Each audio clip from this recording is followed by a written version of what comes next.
All right, let's go and get started with our first part of our lecture for Chapter 9, dealing with the influence of Islam in Sub-Saharan Africa.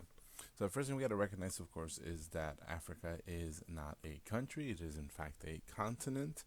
And in AP World History, we should also know that it is divided into these five regions, right? We have North Africa, we have West Africa, Central, East, and then finally Southern Africa.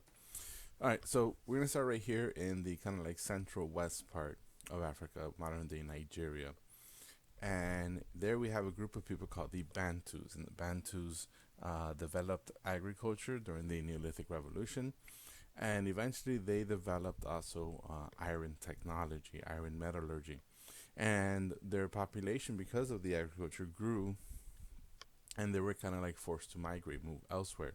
So they would migrate to the central part of Africa, to the eastern part, and all the way to the southern part of Africa. And in doing so, they're going to help spread agriculture. So we're going to see the developments of different economies, whether it's agricultural or pastoral nomads, or hunting gathering, or a combination or a mix of everything. This will be kind of become the case throughout Africa. So again, they spread to the south and eastern parts of Africa. They're united as a linguistic group, kind of like how the Austronesians were a linguistic group that migrated across the Pacific Ocean to all the islands of Oceania. And just like the Indo-Europeans migrated from Central Asia, Central Eurasia, they migrated to Europe and they migrated to India. All right, the Bantus are another linguistic group. We've mentioned that agricultural, right? Yams or sweet potatoes is their main crop. Millet, sorghum, bananas, all of these will become major crops, allowing them to, of course, increase their population. Bananas are not native to Africa. They originated in Southeast Asia or modern day Indonesia. And it is Austronesian sailors who sailed across the Indian Ocean that settled in Madagascar, and from there, bananas spread throughout the rest of the African continent. And the point is that with all these different crops and with bananas, we see that the population will grow steadily, little by little, throughout South and Central and Eastern Africa. All right. So I also mentioned they have iron metallurgy, so, right? So these would be the type of furnaces and furnaces used to develop iron tools, iron weapons, right? Spears, swords, and that sort of stuff. The iron tools are going to give them an advantage, allowing them to cultivate more and more land. So they're going to be going through like the forests, the jungles, the rainforests of Africa, and to be able to clear that land for cultivation would require a lot of work, and iron technology makes that kind of like possible. On top of that, when it comes to spreading over, the Bantus are going to use this iron technology as iron weaponry to defeat the people who are so you kind of like stuck in the Stone Age when it comes to their level of technology. So as they are migrating, they're going to be introducing technology. They're going to be introducing their language. They're going to be introducing agricultural economies throughout the rest of sub-Saharan Africa. They're also going to be introducing diseases, including malaria.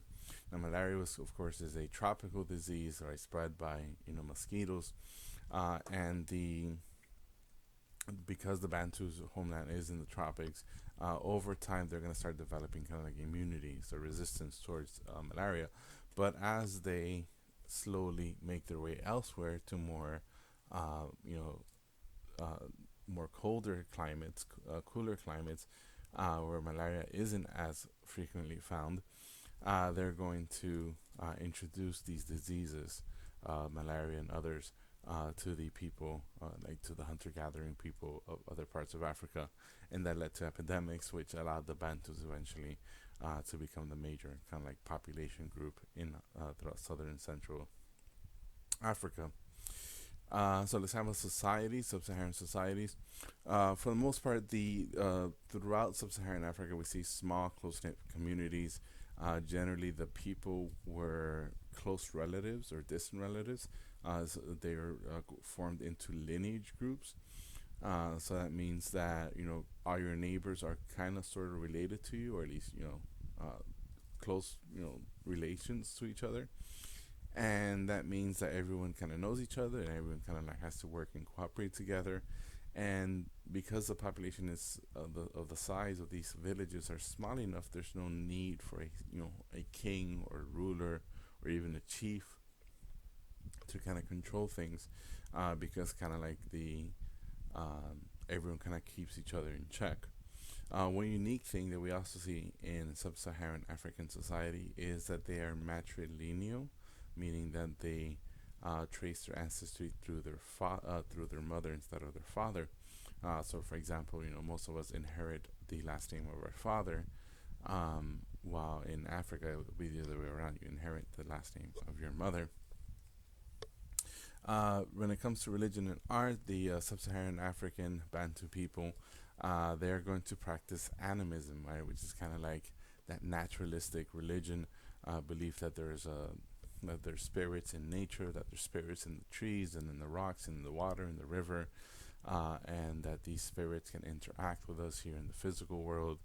Of course, they're also going to be polytheistic, believing that there's many gods, nature gods, that kind of like rule over these different domains in nature. But they also believe that there is a creator God, this kind of like supreme single God that created everything. But that God is kind of distant. He's not directly connected to our world. So you don't pray to that God. Instead, you pray to your ancestors and to the spirits. And then those spirits kind of like have a connection to that creator God. Also, art, music, the dance, the artwork, all of it is going to have a religious tone. So art and music and their culture is connected to their religious beliefs. All right. There's going to be these people called diviners, and that they're kind of be like, in other places they're called shamans. We might even call them priests. But there's going to be some people who are who claim to have that special connection with the spirit world and have that direct communication with the spirits and with the ancestors, with the gods. All right, so ancestor worship, that's going to be a big part of African traditional religion. All right, so that's it for the first part. I'll see you in the next part.